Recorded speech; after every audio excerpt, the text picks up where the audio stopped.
రాష్ట్రంలో టీడీపీ కూటమి ప్రభుత్వం అధికారంలోకి వచ్చి సుమారు 7 మాసాలు కావస్తున్న వాలంటీర్లకు ముఖ్యమంత్రి చంద్రబాబు నాయుడు ఇచ్చిన హామీలు అమలు చేయకపోవడం మంత్రులు చెబుతున్న అబద్ధాల వల్లనే తీవ్రమైన మానసిక ఆందోళనకు గురైన ఓ వాలంటీర్ సోదరి అసువులు బాసిందని, ఇది ముమ్మాటికి కూటమి ప్రభుత్వ హత్యే అని ఏపీ గ్రామ వార్డు సచివాలయ వాలంటీర్స్ యూనియన్ ఏఐటీయూసీ జిల్లా ప్రధాన కార్యదర్శి బుగత అశోక్ ధ్వజమెత్తారు. శనివారం విజయనగరంలో ఏపీ గ్రామ వార్డు సచివాలయ వాలంటీర్స్ యూనియన్ నేతృత్వంలో వాలంటీర్లు అందరూ కలిసి గంట స్తంభం నుంచి కన్యకా పరమేశ్వరి ఆలయం మీదుగా స్టేట్ బ్యాంక్ మెయిన్ బ్రాంచ్ దగ్గర ఉన్న గాంధీ విగ్రహం వరకు కొవ్వొత్తులతో ర్యాలీ నిర్వహించారు.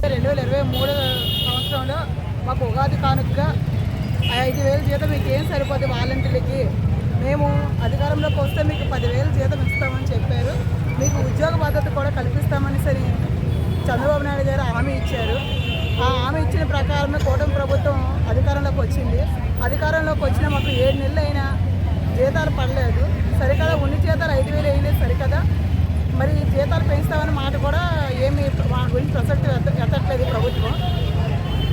దయచేసి చంద్రబాబు నాయుడు గారు, పవన్ కళ్యాణ్ గారు మా ఎందు దయతలిచి వాలంటీర్ల గురించి దయచేసి మీరు ఒక క్యాబినెట్ మీటింగ్ పెట్టి మాకు ఉద్యోగ భద్రత మాకు ఇస్తారన్న పాత బకాయిలు ఇస్తారని మేము మనస్ఫూర్తిగా మిమ్మల్ని వేడుకుంటున్నాం.